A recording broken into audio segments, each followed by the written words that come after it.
The foundation of accounting is the accounting equation, which is assets equals liabilities plus owner's equity.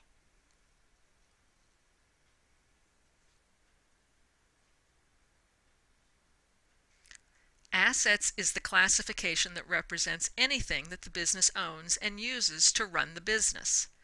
Accounts that are assets include cash, accounts receivable, amounts owed to the business from customers, supplies, and equipment.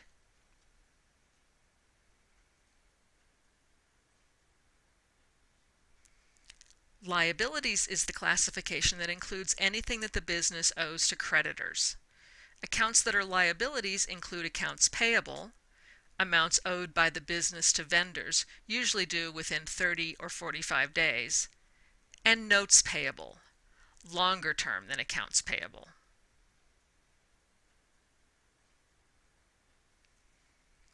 Owner's equity is the classification that represents the value of the owner's investment in the business. This is also the value of the assets that would be left over after paying off all the liabilities. Owner's capital is the account that represents owner's equity in the accounting records. We are learning about accrual accounting, which involves at least 2 entries for every transaction. Accrual accounting is also referred to as double entry. So to see how this double entry works, let's try some transactions. In transaction number 1, the owner writes a check on their personal account for $10,000 and deposits it in the business checking account.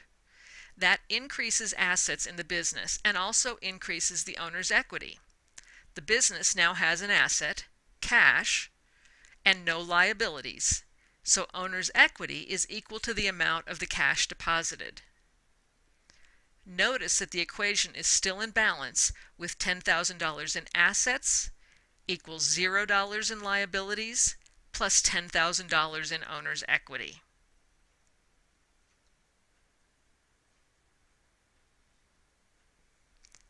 In transaction number 2, the business buys supplies for $500 and writes a check, which is the same as paying cash. Assets are increased and decreased by $500. Cash is decreased and supplies is increased. Notice again that the equation is still in balance with $10,000 in assets equals $0 in liabilities plus $10,000 in owner's equity.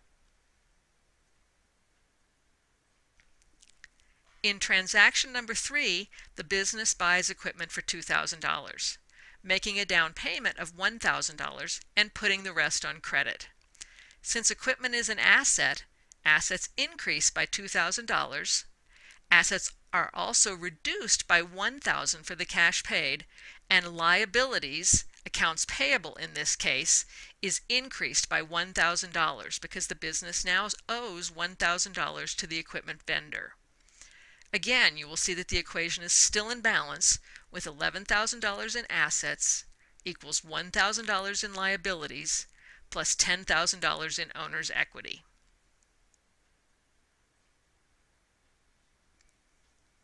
In transaction number 4, the business pays off part of the debt on the purchase of the equipment, writing a check for $500.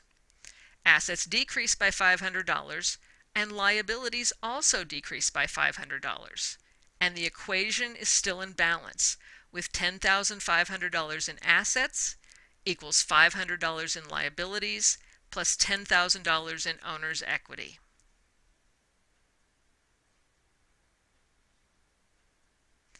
As you begin recording transactions using the accounting equation, you will want to check that your equation stays in balance after each transaction.